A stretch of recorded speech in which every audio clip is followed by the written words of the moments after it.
Hello, my name is Chris Morgan, Lost Signals. I'm here at HorrorCon 2018 in New Jersey. I'm here with PJ Souls. PJ Souls. And I have to say that as somebody who grew up in the 70s and 80s, and I can actually say I've seen every one of your films. Wow, thank you. And I just want to ask, is it okay, we're working with the HorrorCon, is it okay if we post this tomorrow while the con's going on? Absolutely, post it. My fans will love it. Fabulous. I guess I want to ask you about stories of the films. Anything, like say Halloween, putting you on the spot. Is there anything exciting that you want to, any stories you want to convey? Anything with working with Jamie Lee Curtis or, oh my God, I just blocked Annie. Nancy Keys. Nancy Keys. I worked with her, Nancy Loomis, and she was married to Tommy Lee Wallace at the time. But in any event, funny stories. Well, not funny stories, but interesting maybe. It was Jamie's first movie, and she was always mad at me because she said Linda, the character of Linda, was more exciting to play than Laurie Strode. And, you know, I said, well, I got the good part, but I get killed and you get to live. So, but she was very excited and she was nervous that, you know, she wasn't doing a great job, but, you know, we all reassured her. And it was funny that, you know, the three of us had never met before, but from day one we had a bond that was unbelievable, and we were like a bunch of silly high school girls, and it was just really fun. So were there rehearsals you did? Like, did John Carpenter like rehearse you guys, or did he basically throw you together? Well, he didn't throw us together. It was careful casting. I guess he had seen me in Carrie. And I guess Nancy, since she was Tommy Lee Wallace's wife, I suppose that played a factor. And then, of course, Jamie auditioned, and she's the daughter of Janet Leigh from Psycho and Tony Curtis. So that's a win-win. And she was only 19. So, you know, it just was excellent casting on his part. I went for the audition, and I only met with him and read the scene. And at the end, he said, well, you got the part? I said, awesome. And he said, yeah, you're the only one that read the word totally the right way. Well, how else would you have said it? And he said, well, that's why I want you to do the part. So, and then I waited and helped pick out my boyfriend, Bob. There were 3 guys waiting, and I chose the guy, John Michael Graham, to play Bob. So, did he actually wear glasses, or was that a prop? No, it's a prop, yeah. He probably wears glasses now, the 40th anniversary, but... Can I ask you, as a fanboy, can I get a totally? Totally. In working with Brian De Palma, I believe it was Sissy Spacek's first film. No, I think she had done Prime Cut before that, and she had worked on a number of other things. And also Jack Fisk, who was the set designer on Carrie, was her husband. Okay. So that played a role because she was not at the 3 previous auditions, which everyone who ended up in the film attended, and we read through hours and hours of Brian listening to all of us doing different parts, and it was a long audition process. And Sissy was not involved in that, but the day of the screen test, she was there, and she came in, and we're like, you know, I said, oh, hi, Sissy, because I had known her when we had both lived in New York before, L.A., and I understood the story to be that Jack Fisk, her husband, insisted, look, please, just test Sissy. Just let her come on the day of the screen test. And she got the part. That's incredible. You started off in New York City? Yes, Manhattan, right. Did you do any plays? What was your experience coming to New York before you went to Hollywood, L.A.? Well, I was on the first thing that I did was I actually did commercials first. I kind of backed into acting because I was doing a kind of exchange at the Actors Studio. I was running the spotlight on the weekend productions of The Seagull with Joanna Miles and Scott Glenn. And then I met this guy who said, you probably should rethink wearing a dress when you're up on the catwalk. And I said, why? And I'm so naive. And so he said, well, just look up. And so, of course, I imagined what he saw. Anyway, we started dating. And then he said, are you serious about being an actress? I said, no, I've done plays in school, but, no, I'm a Russian major at college. And this was my summer off, and I was staying with my roommate. And he said, well, if you want to earn some money during the summer, my sister's an actress and she has an agent. Why don't you let me introduce you to Lester Lewis? And he did, and he sent me out on commercials because I could speak, and I was 19. And everything he sent me on, I got. I scored like 6 commercials in that summer, and it was ridiculous. And then he said, if you want to make extra money, why don't you try going over to Stewart Models, because you have a good look to be a model. And they signed me, and I did modeling. And so after that, Lester Lewis got me a job for a year on Love is a Many Splendored thing. It was the final year, and I was some nurse that, I don't know, too complicated. But so I was never really interested in doing a play, only because my hours were different. I like to get up early. I don't smoke. I don't drink. I don't hang out. So that was not the life for me. But, everyone said, hey, if you want to do movies, you got to go to L.A. So in 75, I moved to L.A., and the first audition I got was for Carrie through my modeling agency, who said they're looking, George Lucas and Brian De Palma are looking at every young actress in town. And I literally had been there 2 weeks. I was staying at the Magic Hotel in Hollywood, and that was my first audition. So you said the Actor Studio. Did you go to? It's associated with NYU. Am I correct? No, it's the Actor Studio. That's I don't. Maybe it is now, but not. No, it's not. I don't think it's associated with NYU, but.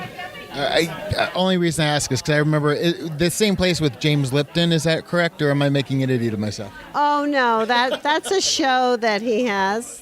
Okay, so it has nothing to. No. Yeah, different one. It's the one where Marlon Brando, all the top actors went through. Yeah, so. But I was only auditing and allowed to not participate in classes, but observe classes in exchange for this, famous short dress spotlight gig that I had that I loved. Actually, I was very good at the spotlight, and I became friendly with Scott Glenn when I moved out to L.A. and his wife, so that was kind of funny.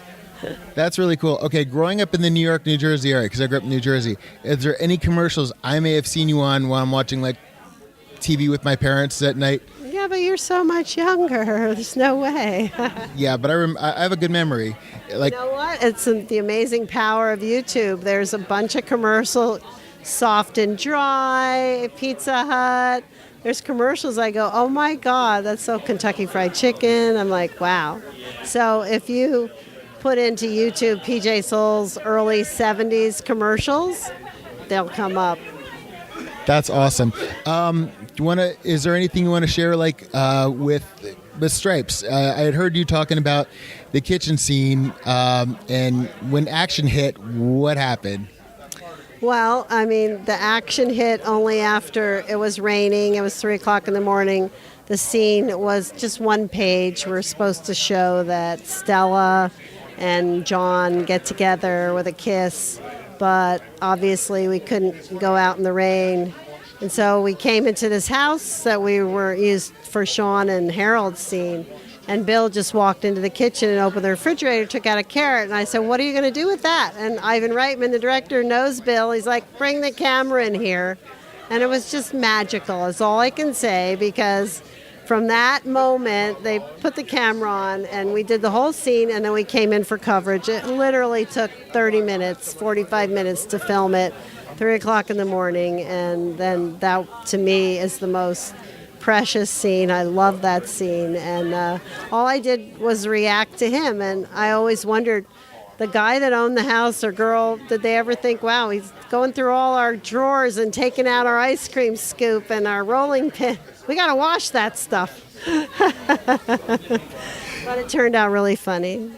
Yeah, that's a great scene. And sweet, because at the end when he says, come on, you can't, you love me, you know you do, you're crazy about me, and I keep going, no, and then I say yes, and I love that moment. So, and I got Bill to look like he really, had a moment that he wasn't being crazy or zany, he was serious, and he looked like he really cared about me, which I think he did. But You guys, it was you two that crawled out of the hut, or the steam truck. yes, the trunk at the end of the bed, yeah. That was Bill's idea too. I was not crazy about that, but it turned out to be good, because he opened it and he started getting inside and he goes, come on, grabs my wrist. And of course, Ivan again knows Bill. Put the camera on, let him do his thing. And he came out and he goes, that was interesting. And it was just perfect. And I have to ask, 2:00 in the morning, what's your favorite thing at craft services? Well, yeah, it's hard for me to want to eat after 11 o'clock, so I'm usually pretty good. But, if I had to pick anything, it would be potato chips. Bad, but they're very filling and they're very satisfying. Maybe some peanut M&Ms too, but I usually don't. I'll just drink water. I understand. Anything with the Ramones? I know before the podcast, I'm a fanboy, so I did grill her. Is there anything you want to share about the Ramones, Rock and Roll High School? My wife and I love that movie. It's my favorite role because I was the lead. I was very excited to get it. Again, it was a kind of a long process auditioning because they saw everybody, but Alan Arkish really liked me from Carrie and, of course, Halloween. And I think I was always his favorite. And, when I said, hey, I'll spend all my money on wardrobe, I'll buy all the wardrobe, that sort of sealed the deal with Roger Corman. But I just loved working on it. Every day was joy. I was in practically every scene. I had never heard of the Ramones, and I was into Jackson Browne, the Eagles, Joni Mitchell, Crosby, Stills, Nash & Young. So to put a cassette in and hear that coming out of my cassette player was pretty shocking, being that I had to be the number one Ramones fan. So it took me a while to digest, but I'm like, you're an actress, you can do it, you love them, they're your favorite. Now I love them, of course. I would never have known. So, there's a picture over here. You bought those socks? Oh, every piece of wardrobe is mine, and I put the safety pins on the shirt. I made all my clothes. Got the special sneakers. Had a little pocket in there with a comb. I combed my bangs in one scene. I love my wardrobe, and it was very important for Riff Randall to pop on screen. And my mantra was kind of, I want to be in fast motion like the Ramones play. So I was sort of wanting to be in sync acting-wise with their music. So that was my goal. So I was very happy with how it turned out. And I love Day Young in the part. I love Mary Warrenoff as Miss Togar. I think everybody was great. And the Ramones, too, with all the flubs that happened. We had to cut a bunch of pages out because they couldn't really handle the dialogue. But the little flubs, like Joey calls Mr. McGree, Mr. McGloob, how adorable is that? So I love the film. Yeah, we definitely do too. I wanted to ask you real quick about Devil's Rejects, and this is the reason I want to ask it, is your experience, because I know that Rob Zombie, who would go on to do a remake of Halloween, and I know that John Carpenter and he are friends or were friends, and I just wanted to know, what was your experience like working with Sid Haig, working with Rob Zombie?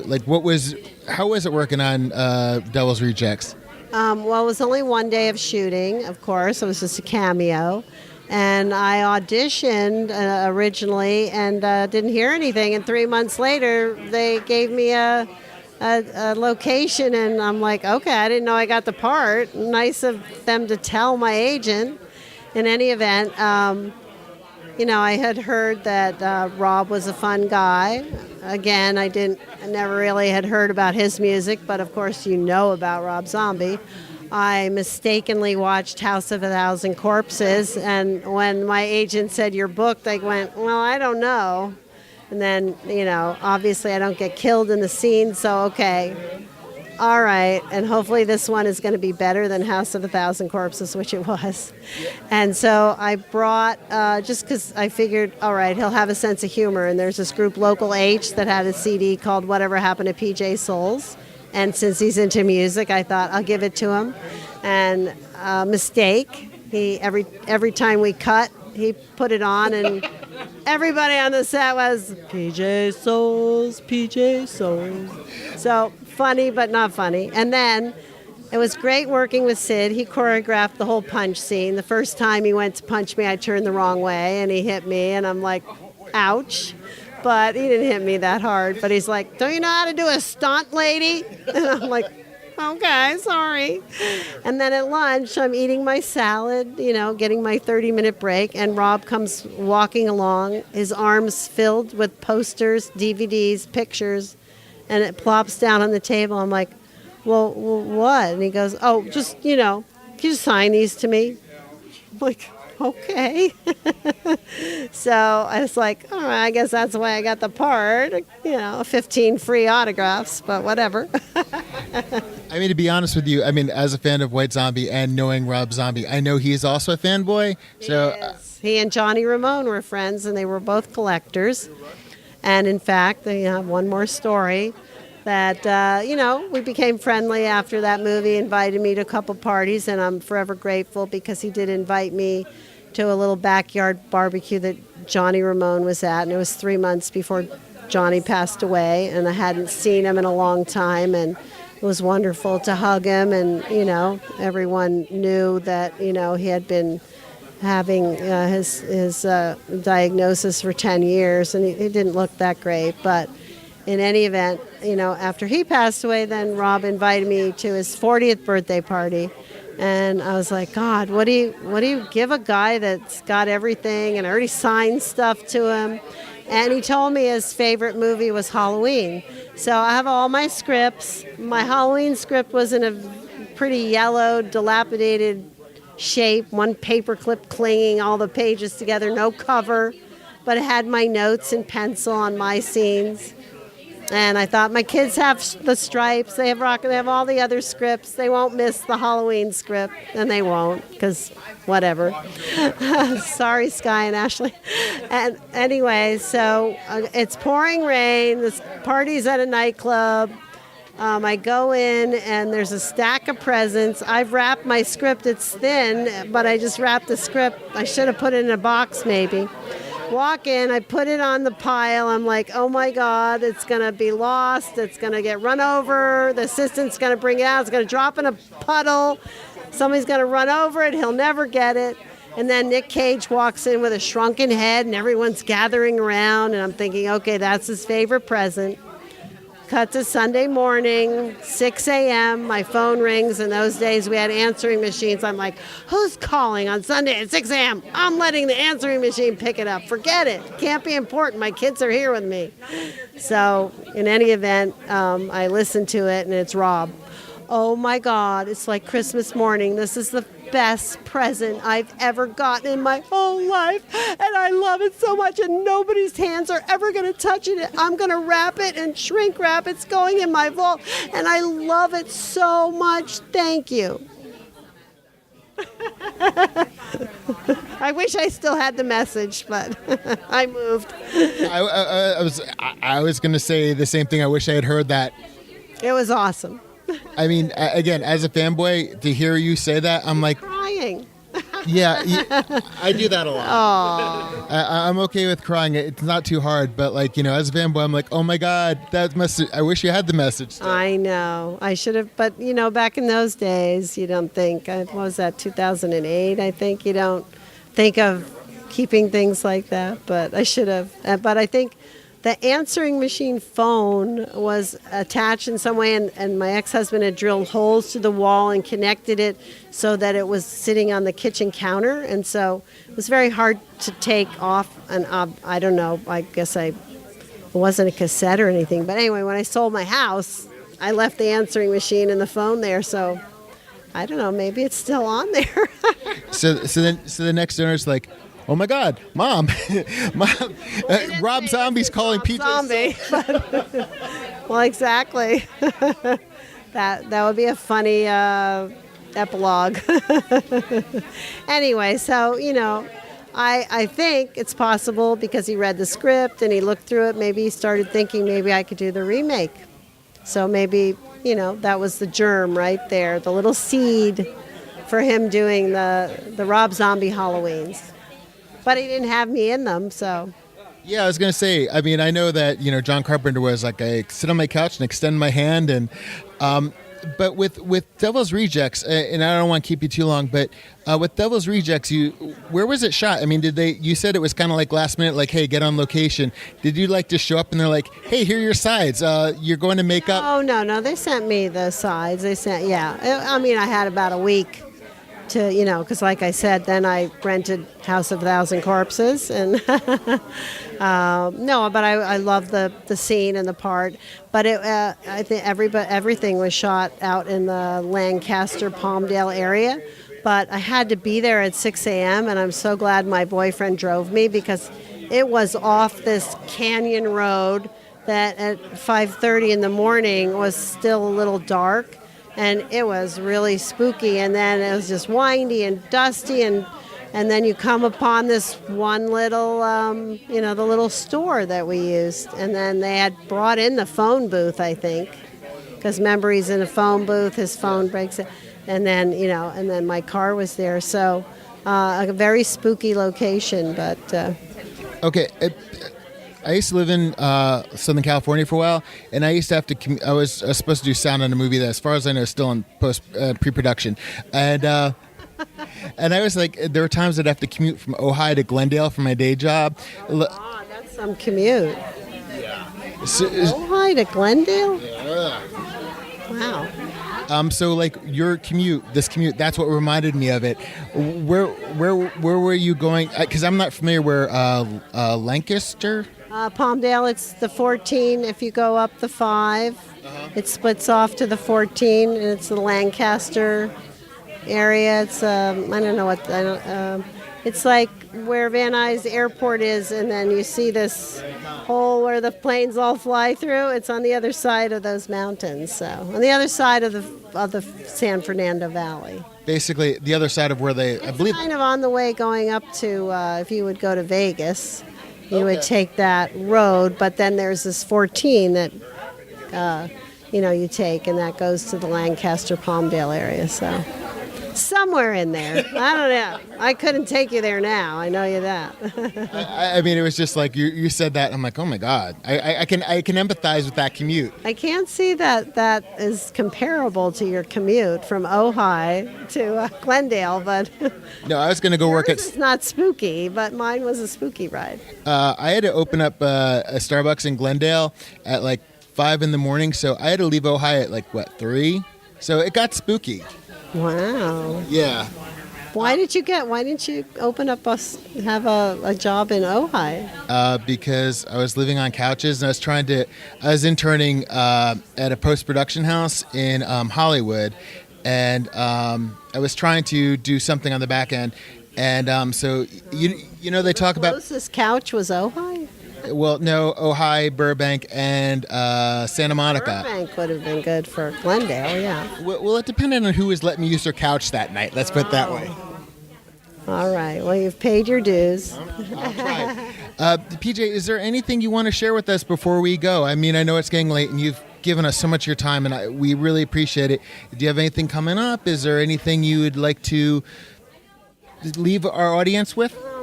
Well, there is a film that's being made. A lot of it has already been made, called Candy Corn. I know there's been a lot of talk about it. Supposedly, Josh Hasty, who's friends with Ben Scrivens, who owns Fright Rags, a T-shirt company that actually has made this T-shirt. Anyway, and they made the Totally T-shirt that I'll be wearing tomorrow. So I love their shirts. And Ben had me and my boyfriend up for an event showing Halloween at the Little Theater, and we had a great time. In any event, he asked if I would read this script. There's just a small part in it.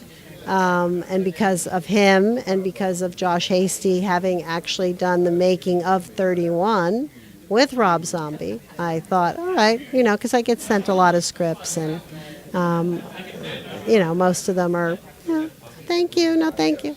But this one piqued my interest, and I had a nice conversation with Josh Hasty before I came here, actually. And so I think I probably would be doing a small part in that movie. So I'm kind of excited about it, and I think it's going to be an interesting film. I think Fright Rags already made a T-shirt when they were doing their crowdfunding a couple of years ago. So, and they've shot most of it. So, is it shooting in Southern California?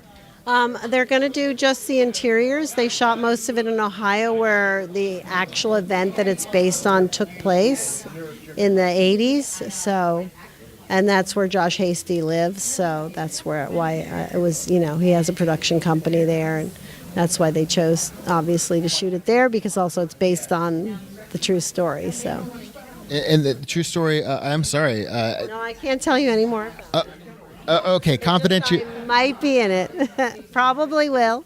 And if I am, I will tell you all about it once we've, shot my scenes. Well, thank you very much. We'll look for the Fright Rags. We'll look for the film.